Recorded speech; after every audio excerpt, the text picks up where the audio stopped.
राधानगरी धरण 97% भरले. धरण क्षेत्रात पुन्हा पावसाचा जोर वाढला. राधानगरी तालुक्यासह धरण पाणलोट क्षेत्रात पुन्हा पावसाचा जोर वाढला असून धरणाच्या पाणी साठ्यात लक्षणीय वाढ होताना दिसत आहे. 1 जून पासून आज अखेर धरणाच्या पाणलोट क्षेत्रामध्ये 2672 मिलीमीटर पावसाची नोंद झाली असून धरण 97% भरले आहे. धरणाची सध्याची पाणी पातळी 346.4 फूट असून धरणात 8.50 दशलक्ष घनफूट पाणीसाठा उपलब्ध आहे.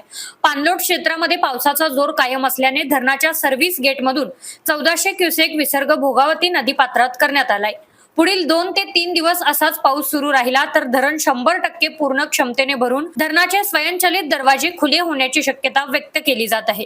पंचगंगा नदी पाणी पातळीत ही वाढ होऊन कोल्हापूर शहरासह नदीकाठच्या भागामध्ये पूरस्थिती निर्माण होण्याची शक्यता आहे. तरी प्रशासनाकडून नागरिकांना सतर्क राहण्याचे आवाहन करण्यात आले आहे. केके न्यूज साठी राधानगरीहून मिलिंद कांबळे. प्रत्येक पनीर सारखं नसतं.